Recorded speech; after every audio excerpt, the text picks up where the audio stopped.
Hi, good morning. It's good to see you guys. Here we are again. It's day 6 of ReThink Weight Loss. And we're working on changing mindsets that get in our way when we start on a healthy eating and weight loss journey. And a lot of us are sort of always perennially on one of these kind of journeys, and it can be exhausting when your brain is kind of defeating you all the time. Hey, Barb, good to see you here. So I keep forgetting to say who I am, and I know there are people watching my videos who don't know me. I'm Dr. Ginny, and I love to help people learn to eat, think, and live slender so they can reclaim great health and vitality. It's such a pleasure to do this. It's made such a huge difference in my life and the lives of my clients, and I love to help people with this. It's so important, right? Too many people that I know in my age group, I'm turning 60 this year, so too many people I know in their 50s and their 60s are really starting to see their health decline. And it partly has to do with, a lot of it has to do with how they're eating and their excess weight. A lot of my friends and clients are starting to experience heart issues and diabetes issues and mobility issues. And we're thinking we are way too young to have all these problems. And we really want to live very active lives going forward. So that's why we're changing our mindsets, because when we change our mind, we can change our body, we can change our lives in really important ways. So we've been working this week on changing certain mindsets and limiting beliefs that get in our way. And one of them is, I don't have time. I don't have time to eat healthy. So we've worked on that one this week. So if you haven't caught some of the earlier videos this week, check them out. They're on the Facebook Slender for Good page, and they're also on my YouTube Slender for Good page. And I don't know how long I'll leave those on there, but anyway, they're on there for now. Another belief, limiting belief we've worked on this week is it's too hard. It should be easier than this to eat healthy and release excess weight. So we worked on that one pretty well and kind of got it to let go of our brains a little bit, let go of running us around, let go of our habits and our behaviors. So that's what we're trying to do, is change our psychology so that some of these limiting beliefs really don't grab onto us and hold on and make us do what they want us to do, which has to do with survival, but it doesn't have to do with living the fullest life we can lead. So I've been guiding you also in some strategies and mindsets for transforming these limiting beliefs. So we've worked on just becoming aware of them and just observing them, not trying to fight with them, because they have a lot of experience, a lot of years of strengthening themselves. So just becoming aware of them can be helpful, and just observing them and going, that's an interesting thought. I don't have time to eat healthy. So, and then we also worked on kind of identifying the feelings that go along with that. I don't have time to eat healthy. The feelings that go with that have to do with, forget it, I'm going to give up then, right? And then we also talked about questioning those beliefs. Is it really true? Is it really true that I don't have time? And then we worked on how can we transform that belief? How can we transform that statement? So for those of you who know psychology very well, these are all the principles of cognitive behavioral therapy, which is a kind of therapy that's super effective for changing things like depression and anxiety and performance issues, things that get in our way when we're trying to become our best selves. So it's really a beneficial set of skills to learn to use, especially because our brains naturally go to the negative. We're primed to notice things that are negative, things that are dangerous, things that we should stay away from, a lot more than we're primed to notice things that are positive and things that are growth producing and things that would really be great to go towards. We do have that side of our brain, but the side of our brain that's focused on protecting us from danger and keeping us from doing things that we shouldn't do, that could put us in some risk, that side's stronger. So those of us who really want to live the richest lives have to work at strengthening that side that is able to go towards something, even though we're a little nervous about it. So we're finishing up the first week of the 14-day challenge, and today I want to address another mindset that Barb brought up. Actually, it's been so helpful to talk about it. Oh, the video's glitchy. Sorry to hear that. Is that still true, Barb? I can't see that on my end, but I could start over if it's too strange. Barb, is the video still glitchy? I can just end this one and start over. Okay, great. She says it's good now. Okay, so today I want to address another limiting belief, which Barb brought up. It's such a great one, and there's a lot of different ways to say it. And it has to do with feeling like you're not going to be able to eat good food. You're not going to enjoy what you eat anymore. And that's a really effective limiting belief to get you to stop, right? And to get you to not make these kinds of changes. So let's address that today. But first, I want to teach you a little bit about a couple of the key principles for how you do need to eat to change your eating, to eat healthy and to change your weight, to get your body to go along with the idea that it needs to release some of the excess weight in order for you to get some of your health back. Okay, so yeah, I think that this one comes down to the worry that if you make this change, you won't have pleasure in your life anymore. And that's a pretty fundamental worry. We are not going to do something that we believe is going to take pleasure out of our lives, because we are driven towards pleasure. So we're driven towards pleasure and towards avoiding pain, right? So we have to work on this limiting belief, or it will stop us, definitely. And you know, when it comes to eating and drink, flavor and taste and pleasure are important to us. There are some people maybe who can eat some kind of really strict diet that doesn't taste good and that doesn't please them, and they're okay. And it may be a good idea to get away from the foods that are too exciting. I talk about that in my program. Hey, Pam, it's good to see you here. But it's probably, for most of us, it's not going to work if we're trying to eat foods that we don't like, that we don't enjoy, that don't taste good to us. We're going to have to find a way of eating healthy that does include a lot of foods that taste good and are interesting and exciting to us. And that's what most of us find. So I've heard this limiting belief stated various ways. So one way I've heard it is healthy foods taste terrible. They taste like cardboard and I can't eat them. Talk about a limiting belief, right? So the only foods that taste good are the ones that aren't good for me. And that's just it's too hard to ask me to eat foods that don't taste good or give up all the foods that do taste good. Yeah, that is too hard. That's a really effective limiting belief. I've heard it stated like, I'm afraid I won't get to eat good, yummy foods anymore. Yeah, that feels like all the pleasure is going to drain out of your life, right? It's like the sunshine is going to go behind a cloud, and for the rest of your life, that's how you're going to eat. You're not going to be able to do that if you believe that. You might say to yourself, I see people who are on restrictive diets and I feel sorry for them. I feel like, oh, you poor thing that you can't have cupcakes and chips and all these things. And so that also is a way that is a way of stating that can keep us from moving forward. So generally, I think people are saying, I'm afraid that eating healthy and losing weight means I'll be sad and miserable and lacking pleasure in life, right? Oh, that's too big. It's like, oh, that's terrible. Okay, let's not do it. Let's keep doing what we've been doing. So that's not how it works. It doesn't work for anybody that way, that you're going to suddenly be eating foods you don't like and you're going to stop eating all the foods that you do like. But let me tell you a couple of the key principles to eating healthy and releasing excess weight. There's 4 main principles to it, but let me tell you a couple of them today in the time that we have. The first that I found is you have to eat an abundance of nutritious foods.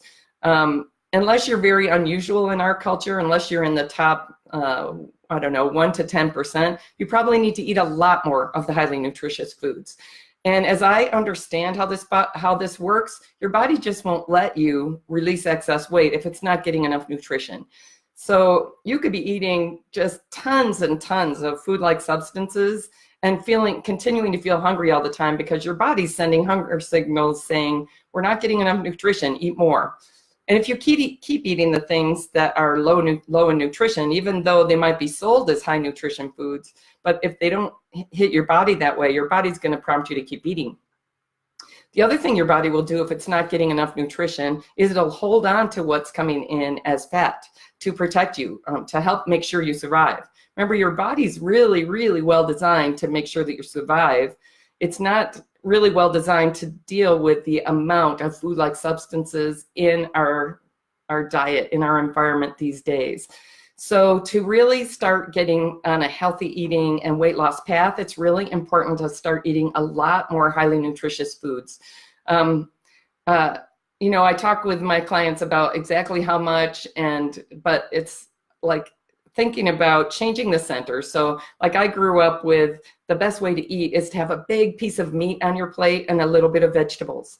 And really, I encourage my clients to change the center, put the vegetables in the center and have a lot of vegetables and a little bit of meat. So maybe 10 ounces of salad and a little bit of the meat or plant protein, because I do have quite a few vegan clients as well. So, you know, I think we get into this place sometimes, I know I did, of kind of wanting to argue with reality here of saying, look, you know, eating a salad every day is just, that's hard. Not everybody has to eat a salad every day. I find it, I like it. It turns out that I really like doing that. But we can feel like, you know, I had a salad earlier this week and that's being good. And that's what I'm going to do. And my body should just respond to that. That should be good enough. But there's sort of no mediator here. Your body needs what it needs. It's not going to, it doesn't care how our food environment is changing. It just still needs the nutrition. So it's still going to prompt you to eat more if you're not getting enough nutrition. So this is the first key principle, is you need to probably eat a lot more highly nutritious foods than you've been eating. I know when I finally figured this out several years ago and started doing this, it felt like too much. It doesn't anymore. But at first, to eat that much of the nutritious foods felt like I couldn't handle it. My stomach was too full. It takes a little adaptation for your body, but then your body says, well, this is good. And it starts letting you release excess weight. So yeah, once you start really giving your body the nutrition it needs, it starts responding in a really healthy, happy way. And it quits holding on to calories as fat, and it quits sending you hunger signals. You start feeling satisfied and you start getting a release of energy, which really helps with your healthy eating and weight loss journey. So it just makes, once you're eating enough of the highly nutritious foods, it's like a whole new ball game that you're dealing with. Your weight loss and healthy eating efforts just really change. So that's the first principle. The second principle is you really need to eliminate cravings. At least I find this with the people that I work with who are mostly over 50. We need to eliminate foods that cause cravings, at least for a while. And people get scared about this. Like you might have gotten a sense of anxiety in your stomach as soon as I said this, like, oh, change. Oh, no, that's scary. And it can trigger limiting beliefs like, I can't do this. I don't think I can do this. There were a number of foods and things that I didn't think, or I worried anyway, that I couldn't give up, or it would make me too sad to give up, or it just wouldn't work. I would try and then it would call me back, right? Because I think we've all had that experience, especially with addictive foods that have an addictive response in our bodies. So what I want you to understand about this is it's just too hard to really eat the nutritious foods that your body needs and to stay on a healthy eating kick to the point that your body starts to release the excess weight and really get healthier and happier if you're also continuing to have cravings. And I also want you to know it's a lot easier and quicker to get over the cravings than you think. You don't continue having cravings unless you keep having a little. That's the best way to keep the cravings going, is keep having a little of those things. So when you stop eating the highly craveable, highly processed foods, at least for a period of time, it really supports your healthy eating and weight loss efforts. And people find, I found, my clients find, it feels amazing to finally do a weight loss effort without cravings going on all the time. It's a completely different situation. So those are two of the key principles for slenderful eating. And I was just checking my time and checking my notes now. And so now that you have a little better idea of how you need to change your eating, let's talk about these limiting beliefs. So your body needs healthy foods, but you're having a limiting belief that says nutritious foods taste terrible. So let's apply the tools that we've been using this week and to this limiting belief so that we can loosen it up. Those nutritious foods taste terrible. Is it true? Is it true that nutritious foods taste terrible? I'll tell you really quickly, there's entire categories of foods that are highly nutritious, fruits and vegetables. How many foods in those categories? Dozens. Beans and legumes, nuts and seeds, and whole grains. And so those are categories of foods that have a lot of nutrition that humans have always eaten and really been healthy on.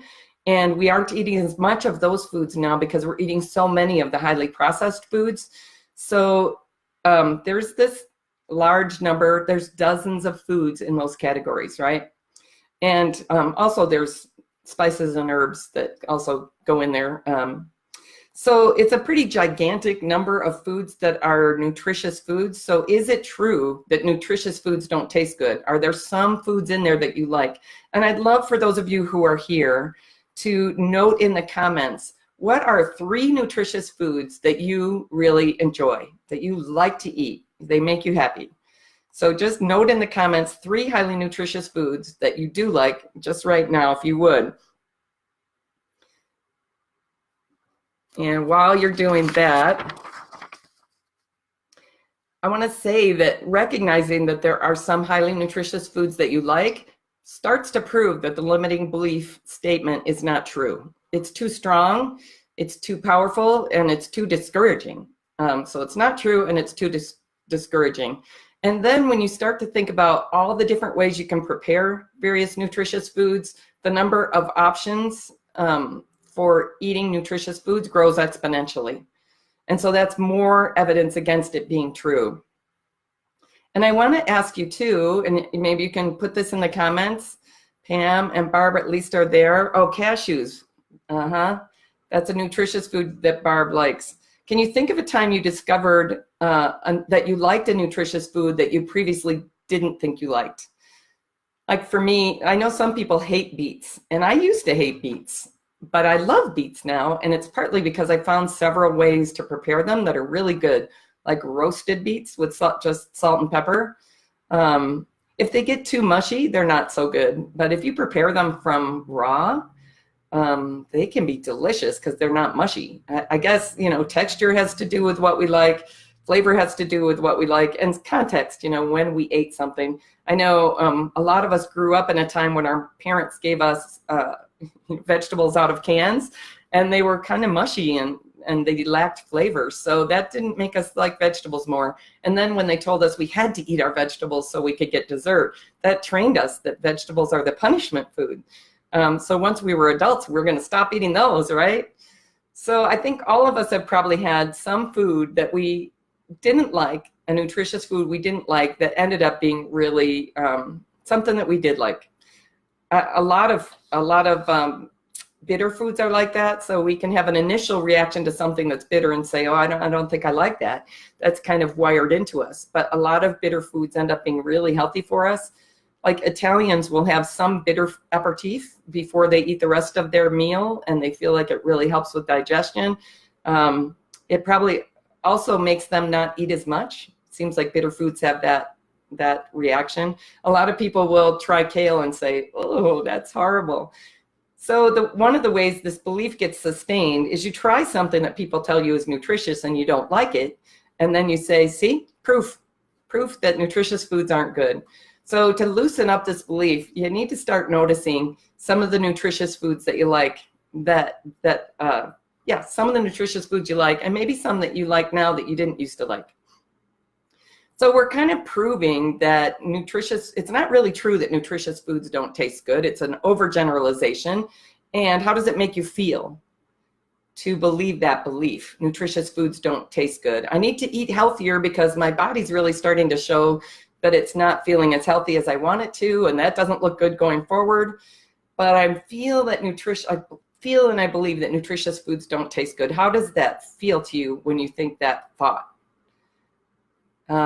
You might feel worried, like, well, so it's never going to work for me to eat healthy and get my health back. Or you might feel defiant, like nobody can make me eat those nutritious foods. Or you might feel like giving up. Forget it. I can't make myself eat yucky food. And so this is a really insidious, negative belief, limiting belief, and it's not really true. And it really is.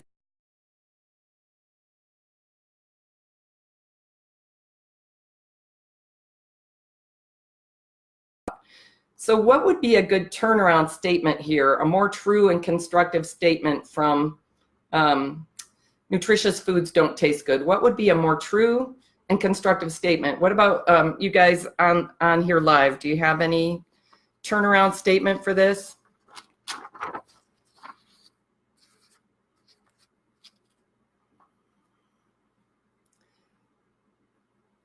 They're probably thinking about it, and then I'm going to start talking again, and they're like, I can't think while you talk.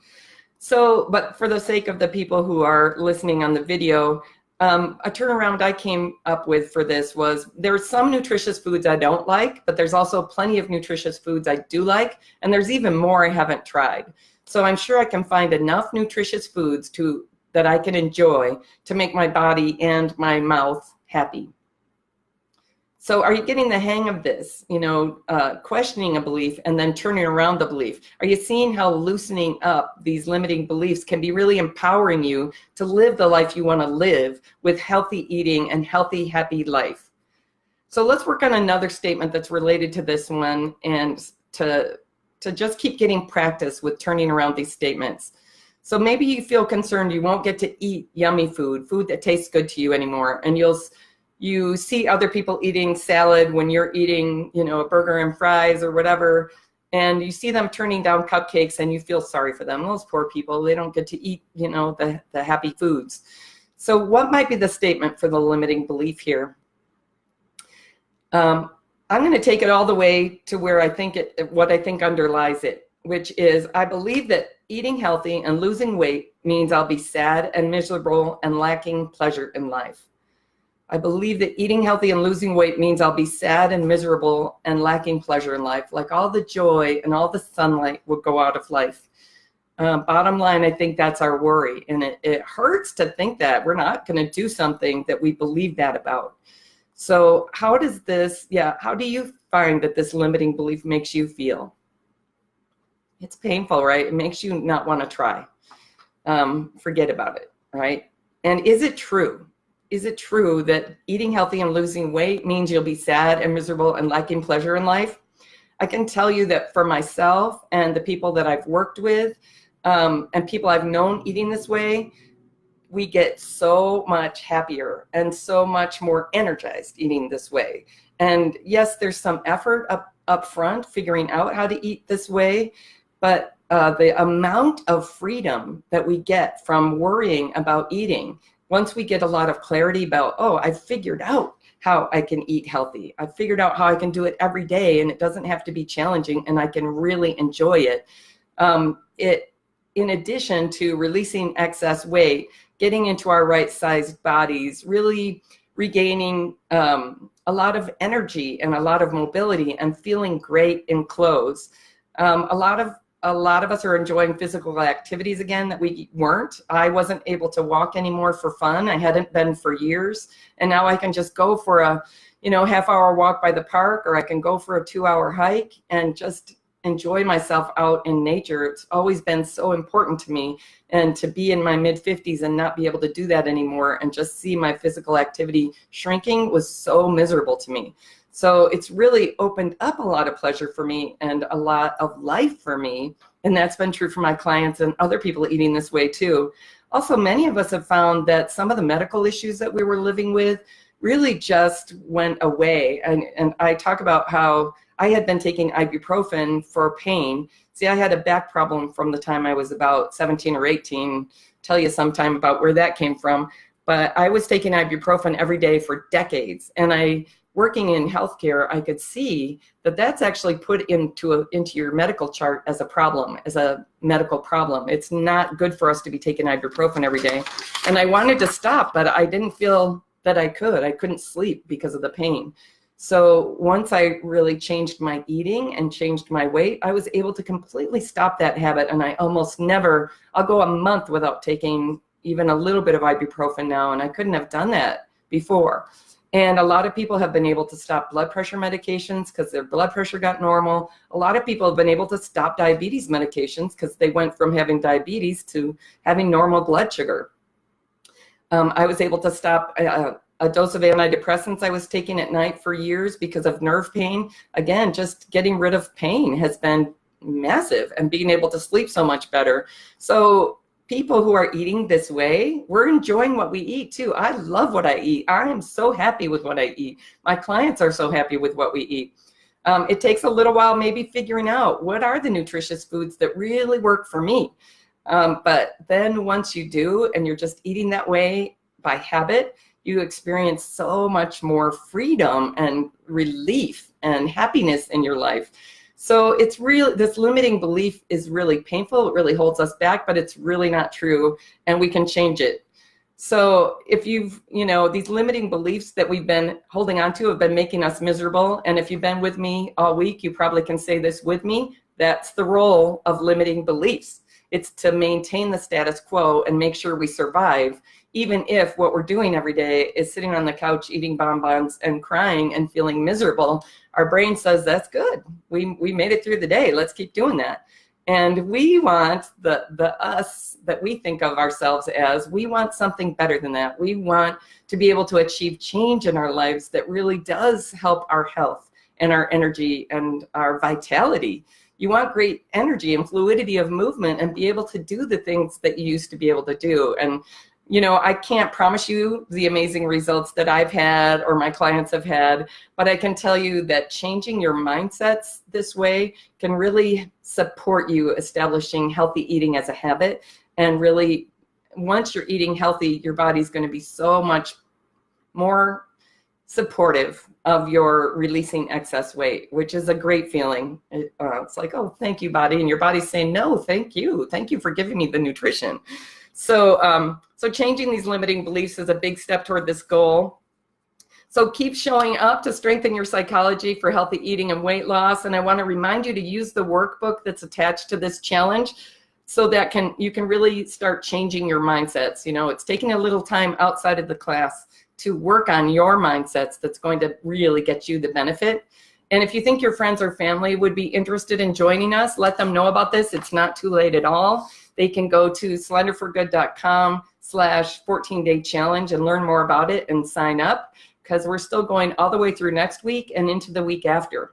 So this is day 6, and tomorrow we're taking a break, and look forward to seeing you guys again Monday. And congratulations on changing your mindsets for healthy eating. You're on the path to Slender for Good as you do this. You're making healthy eating a happy habit, and that's going to change everything for you. So remember to send questions and ideas that you would like me to address. Today, the limiting belief we addressed came from one of the participants, Barb. Have a great weekend. Love your body. Give it some nutritious foods, and I'll really look forward to seeing you on Monday. Take care.